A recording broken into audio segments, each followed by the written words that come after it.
Минути да погледнеме што ја одбележа домашната културна сцена. Представата Западен експрес, работена по текст на романскиот автор Матеј Вишњек, во режија на Јари Јутинен, премиерно беше изведена на малата сцена во Македонскиот народен театар, додека првата реприза е закажана за 4 мај. Представата раскажува приказна за луѓе од Истокот кои посегнуваат по митскиот Запад и неговото ветување за утописка иднина. За на крајот да сватат дека возот од насловот на представата води кон илузија. На малата сцена во Македонскиот народен театар премиерно беше изведена представата Западен експрес, работена по текст на реномираниот романски повеќекратно наградуван автор Матеј Вишњек и во режија на Јари Јутинен. Представата раскажува приказни за луѓе од Истокот кои посегнуваат по митскиот Запад и неговото ветување за утописка иднина. За на крај да сватат дека возот од насловот на представата води кон илузија.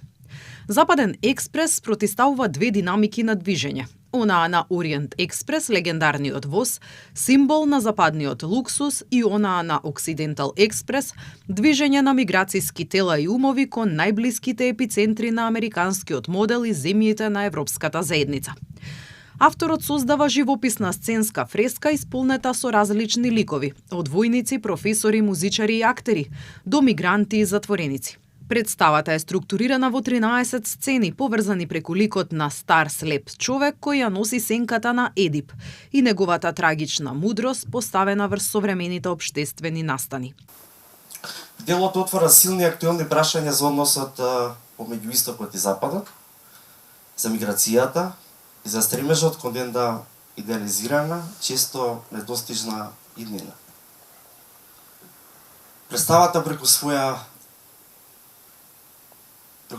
комплексна структура и силна сценска слика ги поставува гледачите пред прашања за идентитетот, припадноста и современите општествени движења, но и за личните колективни илузии што не водат.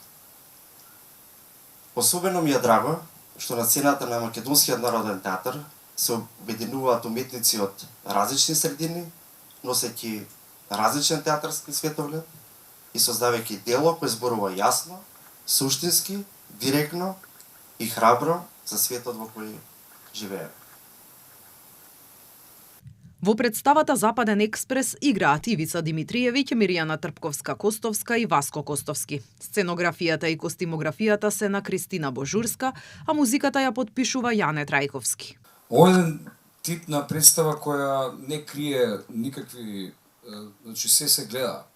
Во оваа представа се што ќе видите на сцена, ќе видите каде се пресоблакаме и каде свириме во живо и каде ги правиме атмосферата во живо, значи ова е една баш онака тотална представа каде што ништо не се крие. Илузијата е пред вас, но и во исто време се гледа илузијата кај се крши. Целата идеја на представата беше да биде таква, бидејќи овие луѓе се као сите нас и некако кога решивме да правиме на мала сцена, тоа беше прва идеја дека ние не сакаме да, иако нели во театарот публиката седи од таа страна не гледа, но сепак некако сакавме да направиме публиката да се почувствува дел од нас. И затоа ниедна од промените не се крие, се случува на сцена. Сите реквизити се на сцена, сите костими се на сцена, се е на сцена, така да се случува пред публиката. Сметам дека публиката ќе има можност да погледне на представа во која што силно се чувствува стремежот за подобро утре. Ликовите представуваат една желба за подобар живот, нисто така представуваат и илузијата која што ја создаваме дека западниот свет е решението за се. Првата реприза на представата Западен експрес е закажана за 4 мај. Во чест на јубилејот 50 години, Кинотеката на Македонија ја отвори својата ретроспективна изложба 50 години Кинотека на Македонија. Од архивски материјали до незаборавни моменти од постоењето на Кинотеката, изложбата ја раскажува приказната за половина век филмска култура. Кинотеката веќе 50 години ја чува и промовира филмската меморија и културното наследство. Добар станувај. Оди ме навчек. Уште еднаш презено. Пала. Не ли Иване? Не. Во рамки на одбележувањето предвидено е премиера на документарниот филм 50 години кинотека, која е во продукција на нашата институција. Исто така, истата вечер ќе биде отворена и изложбата, ретроспективна изложба 50 години кинотека на Македонија. И во рамките на самото одбележување, исто така ќе биде доделен и златниот објектив, наградата која што веќе традиционално 20 години кинотеката ја доделува на значајни поединци од филмската уметност. Оваа година добитник на златниот објектив е директорот на фотографија Владимир Самиловски.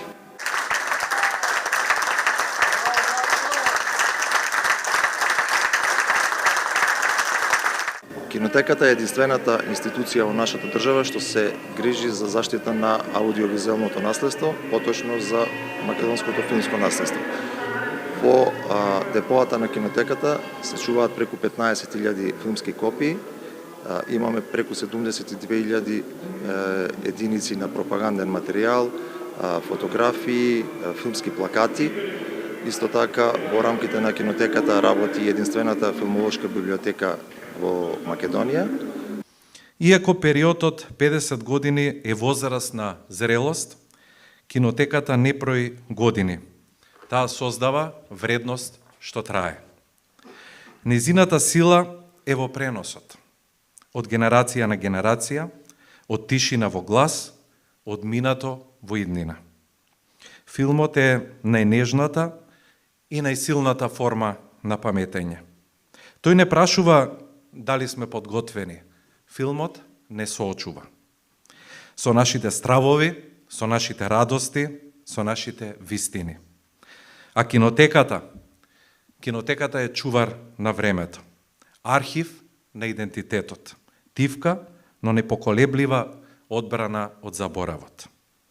50 години се доказ за истрајната верба во суштината на културата како темел врз кој се гради едно општество, како вредност што создава смисла, континуитет и иднина.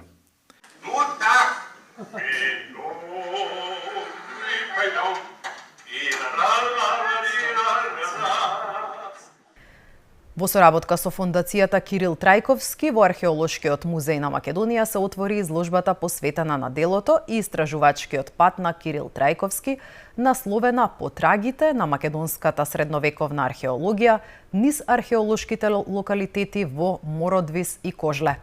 Изложбата ја посети нашата колешка Викторија Петровска. Во Археолошкиот музеј е отворена изложбата "Потрагите на македонската средновековна археологија", посветена на делото и истражувачкиот пат на археологот Кирил Трајковски. Изложбата, реализирана во соработка со Фондацијата Кирил Трајковски, ги представува резултатите од археолошките истражувања на локалитетите во Мородвис и Кожле, нудејќи увид во животот во средновековието. Од Археолошкиот музеј велат дека оваа изложба не води низ еден исклучително значаен сегмент од нашето минато, средновековието, период кој носи длабока духовна и културна вредност. Преку археолошките истражувања на локалитетите во Мородвис и Кожле беше посочено, пред нас се отвора приказната за секојдневниот живот, верувањата и континуитетот на живеењето на овие простори. Заокружуваме проектот годинава со изложба, како што кажав, насловена Кирил Трајковски "Потрагите на македонската средновековна археологија", и која што ги представува археолошките предмети пронајдени при археолошките истражувања на локалитетите Мородвис и Кожле, два значајни археолошки локалитети кои што цел живот ги истражуваше и ги работеше токму колегата Кирил Трајковски. Оваа изложба, освен тоа што за прв пат презентира дел од наодите пронајдени при археолошки истражувања на овие локалитети, всушност представува и омаж на неговата долгогодишна работа и неговата долгогодишна посветеност, она што го има поставено како влог во македонската археологија. Авторката Ана Јорданова Дубровска потенцира дека оваа поставка, меѓу другото, зборува за континуитетот на населбите, на животот и на традицијата. Јорданова Дубровска истакна дека Кирил Трајковски не ја доживувал археологијата само како наука, туку како живо искуство. Се внесувал во неа со ретка посветеност, како да го живее времето што го истражува. Ова изложба се подготвуваше речиси 2 години со замисла, меѓутоа последните неколку месеци активно работиме на неа, помагаат сите колеги во археолошкиот музеј. За фондацијата Кирил Трајковски секако е од особено значење затоа што Кирил прерано почина, се формираше фондацијата Кирил Трајковски и ова се локалитетите на кои што тој најмногу има работено. Во Омородис и во Кожлер, има работено и на други локалитети и тој го живееше секој средновековниот период. Затоа и сакавме да го прикажеме она што го сработил, да се извади во витрина и да се види како функционирал тогаш животот во тој средновековен период, гледано низ неговата призма. Изложбата представува и омаж на Кирил Трајковски, чие дело остава длабока трага во македонската археологија. Од музејот потенцираат дека неговата посветеност и научна љубопитност продолжуваат да инспирираат нови генерации истражувачи. Проектот е поддржан од Министерството за култура и туризам. Тука го завршуваме денешното издание на Вестите од културата. Ви благодарам на вниманието.